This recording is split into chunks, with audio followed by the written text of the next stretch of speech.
Well, you were facing a whole other federal case, but ultimately the judge recognized that it was kind of the same case as the state case. And yeah, it was some bullshit because they were so thirsty to like convict. So when I was on bond, that's when my house got raided. So my lawyer told my judge, like, hey, like, the feds just raided her house. It's looking like they're doing an investigation and trying to implement her with the drugs that she's getting charged with now into something else. And he said that if it comes out that she's getting indicted for these same drugs, but in a conspiracy, would you be willing to drop her state case if she does federal time? And the judge agreed if my time was more than what I was facing with the state, which it was, because I end up pleading out to 120 months, which is 10 years. And then my front with the state was 9.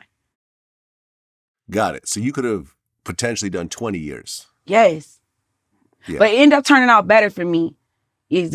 I was happy to go to do Fed time because in state in Michigan, they have truth in sentencing.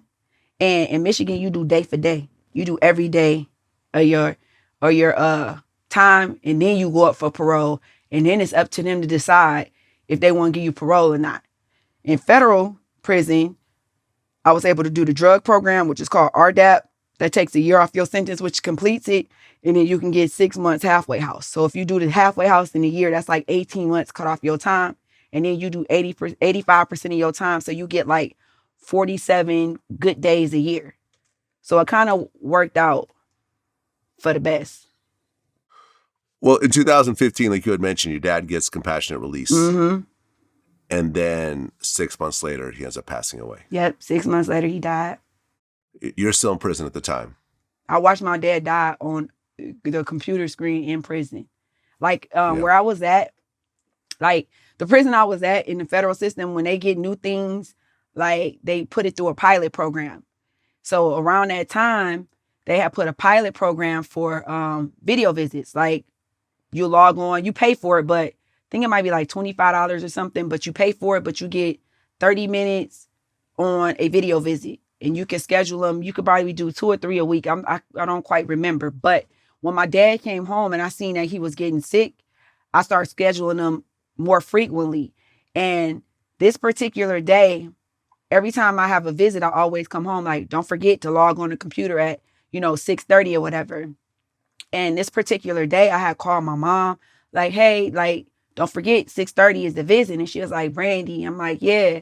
She was like, the nurse is here and it's not looking good for dad. She was like, his kidneys is failing, and we don't know, how much time, dad has left with us. So walking to the visit, I already was feeling away.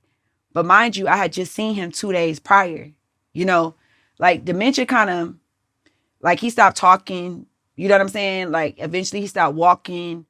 He stopped eating, he was having problems swallowing. So when I went to see him this day, I don't know, my girlfriend Joy, one of my good friends in prison, she seen how upset I was. And she was like, I'm going to go with you on my visit, my video visit.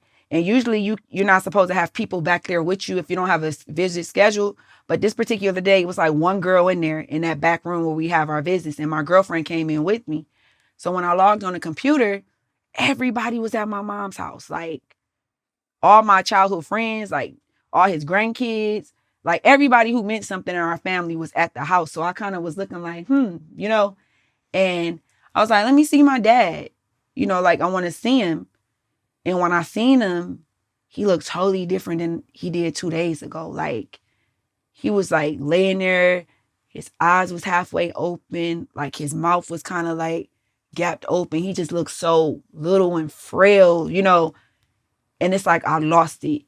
Like it just hit me real hard. I don't know if it was like the guilt or everything I was going through, but like I just started wailing like uncontrollably, like I couldn't. And then I was talking to him on the computer and I'm like, Dad, I love you. I'm sorry, like for everything I did, like everything that I wanted to tell him, I told him. And it's so crazy how life works. Like tears start coming down his eyes when I was talking to him, like tears, like it was just tears coming down his face. And I watched him take his last breaths, like 8 minutes into my visit. Yeah, I'm sorry for your loss. That's a tough one.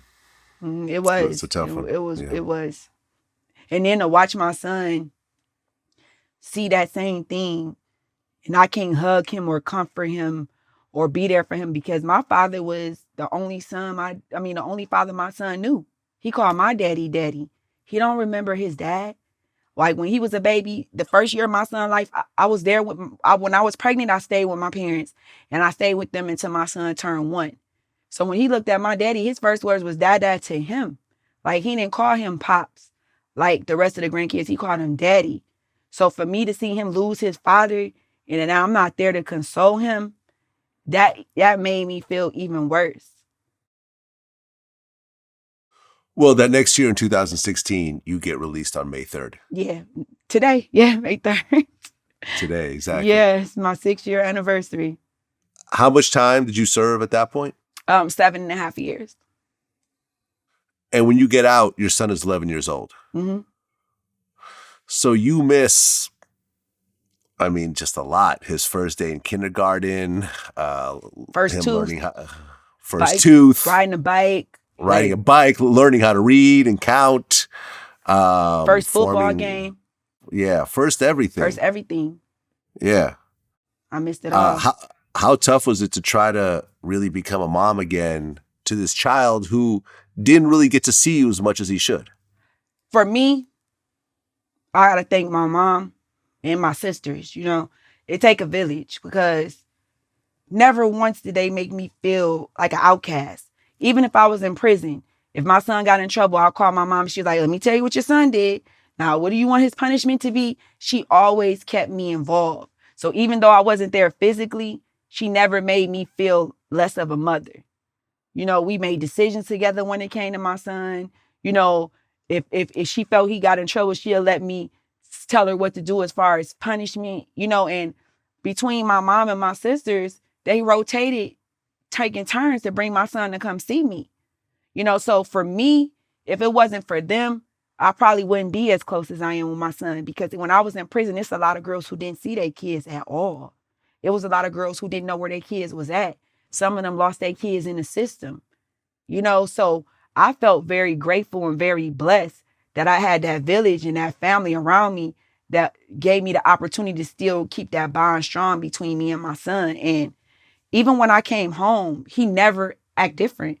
Like people tripped out, even my probation officer. Like my first time I went to go visit my probation officer when I got released, I had my son with me when I had to report.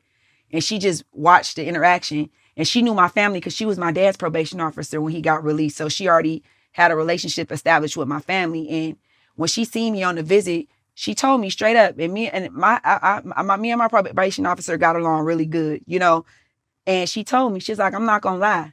She was like, when I went to go visit your mom, at your dad, when I went to go see your dad, and I went to your mom's house, she said, I seen your son. She said, I'm not gonna lie. She said, I thought your mama was still gonna have your son.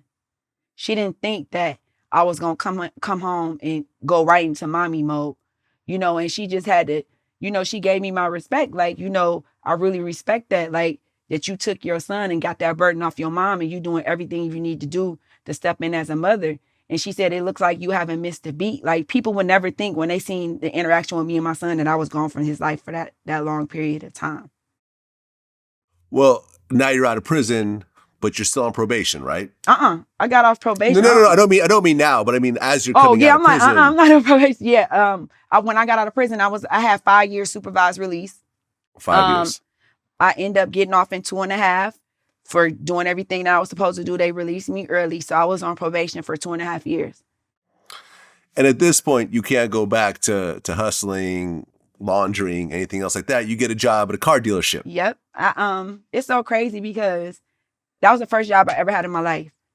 And it's I had a good friend of mine and he was in a halfway house. We ended up meeting in the halfway house. And I was like, where you going? Because you like in the halfway house, it's like you can get these passes, but you got to get the passes for like job search and things like that. But you be wanting to get out because just you in the free world. So you be wanting to get out and stuff like that. So I had a friend, I'm like, where you going? He's like, I'm going for a job. I was like, find me a job. And we end up working at the car dealership together. And when I was working there, to me, it was like a hustle. instead of selling drugs, you still selling the product, which was a car. So it's the same hustle, different product, you know? And I end up being really, really good at it. And my first year home, like I looked at my W-2s and I made almost $90,000 while on house arrest.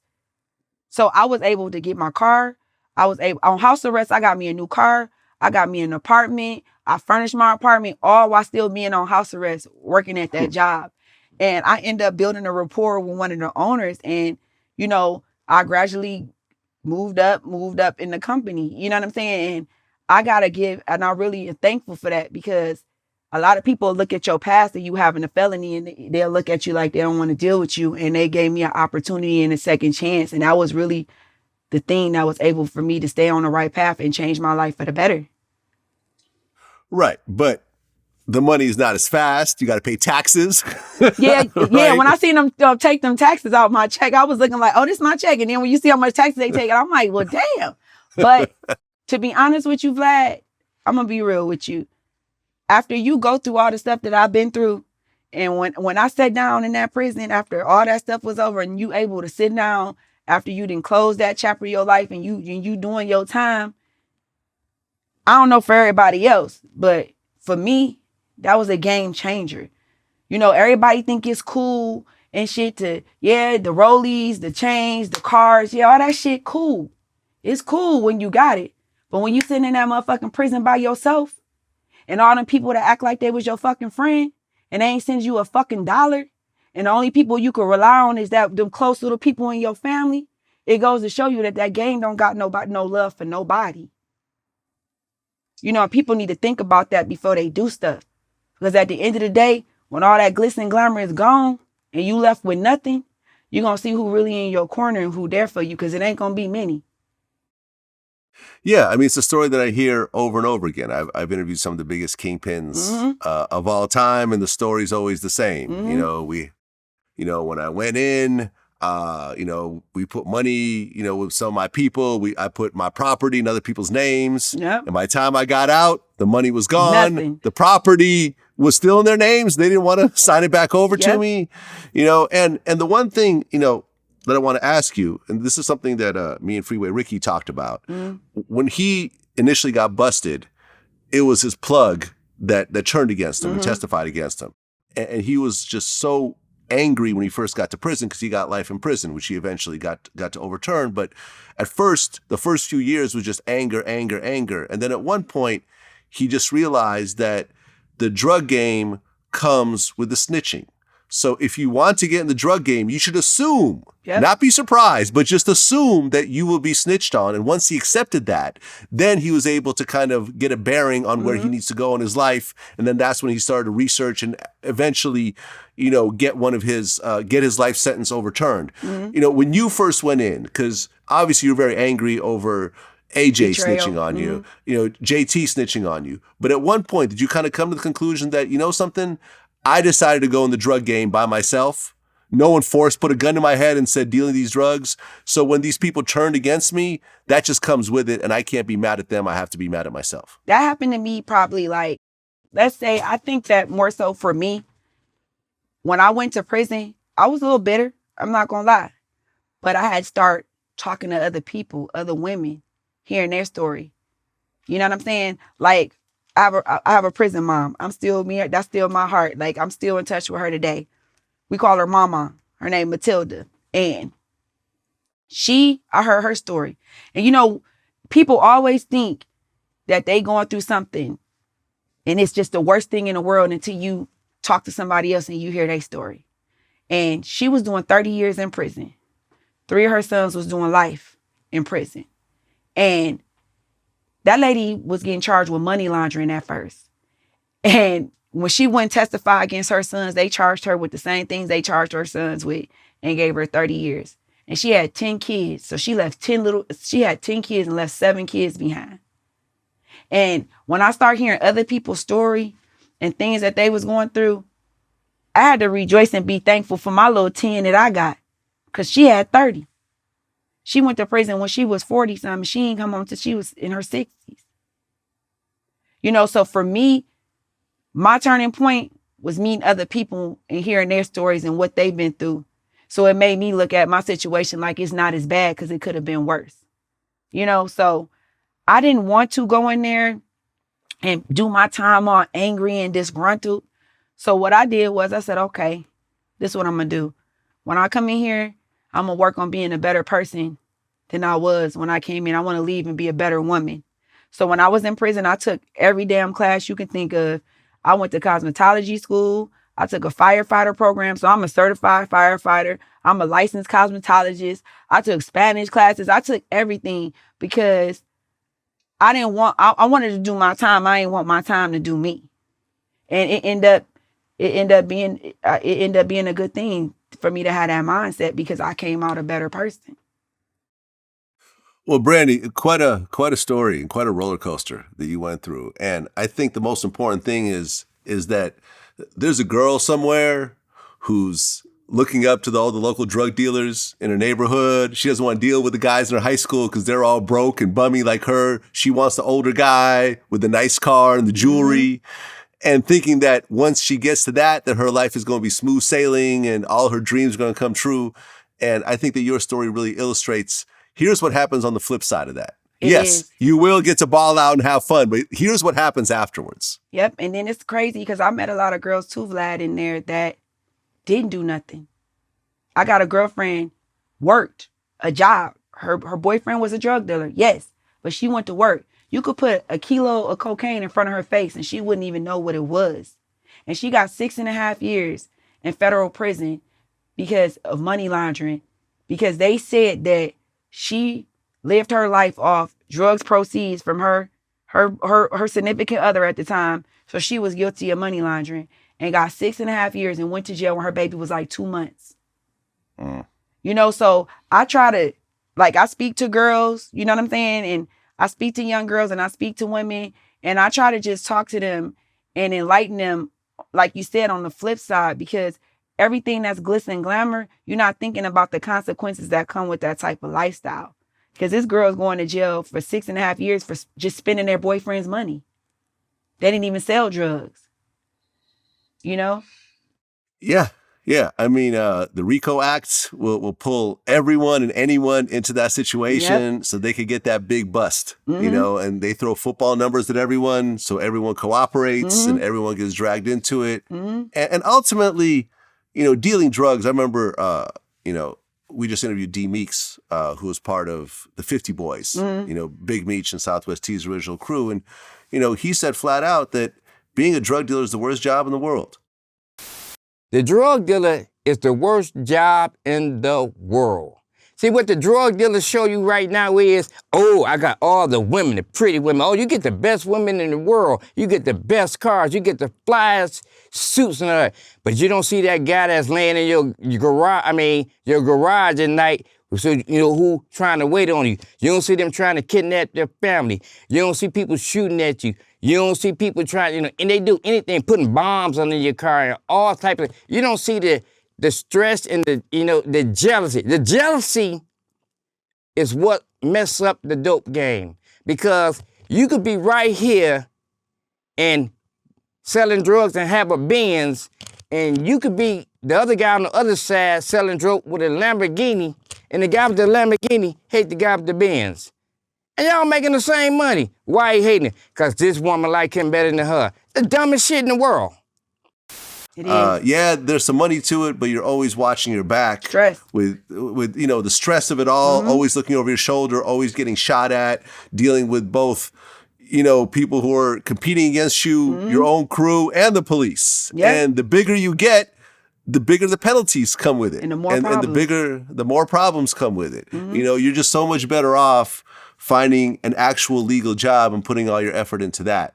You know, because in general, what I've seen, you know, with the people I've interviewed is that for every year they ball out, they get about 5 years in prison. Exactly. And to be honest with you, do I miss the lifestyle? No. You know, like right now, I'm comfortable. Like my son is an All-American football athlete. He has over 30 plus scholarship offers to D1 schools. So I don't have to have all those labels, all that material stuff. That's not my peace.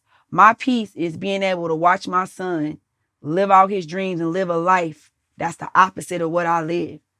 His life's so clean, you know, so just me watching my son live a clean cut, good life, I get more fulfillment off of this than I did if I touched $1 million and I got my peace of mind, you know, and I got my family.